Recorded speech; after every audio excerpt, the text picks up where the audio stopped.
why is Michael Jordan considered the greatest player of all time, right? Well, the reason is because, the amount of success he has, and then and think about this, like, advanced analytics is kind of a new thing when it comes to the NBA and like all these advanced stats and stuff. There weren't really advanced stats, in past times of basketball. Like, compared to now where everyone has like analytics of like, oh, like this is your best spot of taking shots. You should take shots here more often and, whatnot. And every place is trying to, use technology to build up player progressions and like, try to take as much advantage as they can in regards to, the 3-point shot and true shooting efficiency and whatnot. In like the 80s and 90s, like there were no events, stats like compare Michael Jordan's stats at his peak and put it into, advanced stats, right? Michael Jordan is still the leader in player efficiency, right? Like that just shows why he's the greatest of all time, in my opinion. Like, when there was no advanced stats, so he's not aware of like certain technologies and like spots and stuff where players could take advantage of their most. Like, Michael Jordan's performance, just put in advanced stats, it just blows out a lot of modern day NBA players. That's what I'm talking about! That's why he's the MVP! That's why he's the GOAT! The GOAT! When I say modern day now compared to Michael Jordan, I'm talking about like 2010 and like players like Kevin Durant and like James Harden, Steph Curry and stuff. Like, just think about it. Like, why is Steph Curry, James Harden's true efficiency like rating so high? Well, the reason their true shooting percentages is so high is because, they take the amount of threes they take. Now, the amount of threes they take correlates to true shooting percentages because, like, due to advanced analytics and stuff, the 3-point shot is way higher compared to the 2-point shot. It's like that, argument says it's better to shoot, 35% from 3 compared to like, 45% from 2. Something like that, right? And so their like true shooting percentages is in the 60s and stuff. The high 50s for like James Harden. James Harden probably shooting like 57% or something from like, true shooting percentages or whatever.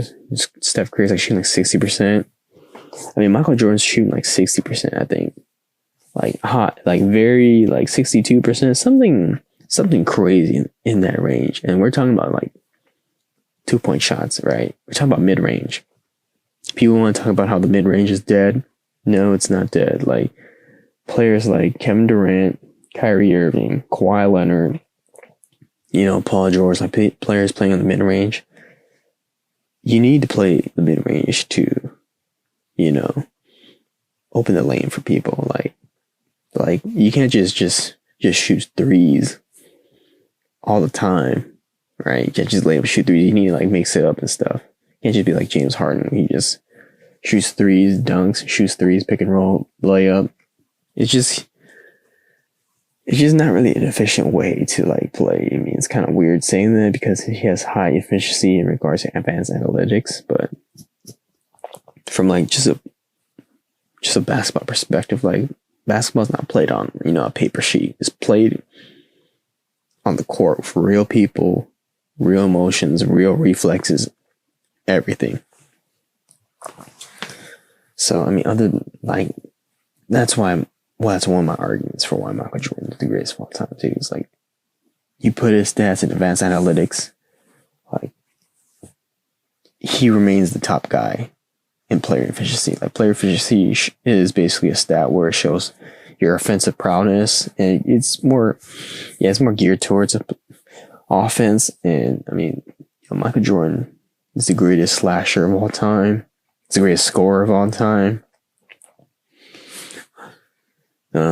He's the greatest two-way guard for a shooting guard position of all time. I mean it's just his resume speaks for itself. Like Michael Jordan, like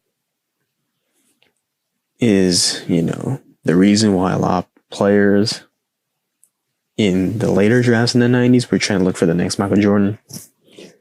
You got guys like Penny Hardaway coming in, Grant Hill, Tracy McGrady, Kobe Bryant, Ray Allen, like all these like wing players that are getting drafted. That was because a lot of GMs were trying to imitate, what the Bulls had. Like the shooting era that we are in now is credit to the Warriors. Everyone wants to be the next Warriors. It's because, like people want to see like a successful platform, and they want to recreate it in their own vision, right? So, they're trying to shoot more threes compared to the Warriors. And that's what's happening with, Michael Jordan. Michael Jordan was playing in a big man era where players like Hakeem Olajuwon, Dave Robinson, Patrick Ewing, Charles Barkley, like just big man era, Brad Daugherty. He was playing an era where, you couldn't be, the best player scoring the most points and being a guard. Your best player had to play through the post, through your center. And Michael Jordan changed that all. Like, I mean, just think about it. Michael Jordan is, the first NBA player that I remember correctly in the modern day era where he didn't have a dominant big man. He just, like, best player was another wing player. I mean, thinking about from NBA history, you got Shaq and Kobe, big man, little man. You got, Magic and Kareem. You got Oscar Robertson and Kareem. You got Jerry West and Wilt Chamberlain. You got Larry Bird and Kevin McHale. Robert Parrish. You got, Dr. J, Moses Malone. I mean, this, like, yeah, you can make the argument, Hakeem didn't really win with a dominant guard until, Clyde Drexler came along, but Michael Jordan was winning like 6, rings with no center whatsoever. I mean, you want to talk about Bill Carr. Bill Carr is a role player, all right? Horace Grant is a role player. Dennis Rodman, people want to say, oh, what about Dennis Rodman? Dennis Rodman is a role player. He's never really been like this, all-star player. He's plays his role to a T. That's why they call it a role player, right? And Dennis Rodman was like 36 during that time when he came to the Bulls. You had guys like Luke Longley. You had guys like all these centers that the Bulls had. They didn't really have centers. They had like the worst centers, like in my opinion. What they thrived on was wing play, and that's what changed the NBA to what it is now. The NBA today is ruled by wings. Guys like Kevin Durant, Kawhi Leonard, Paul George, just wing players right now. LeBron James.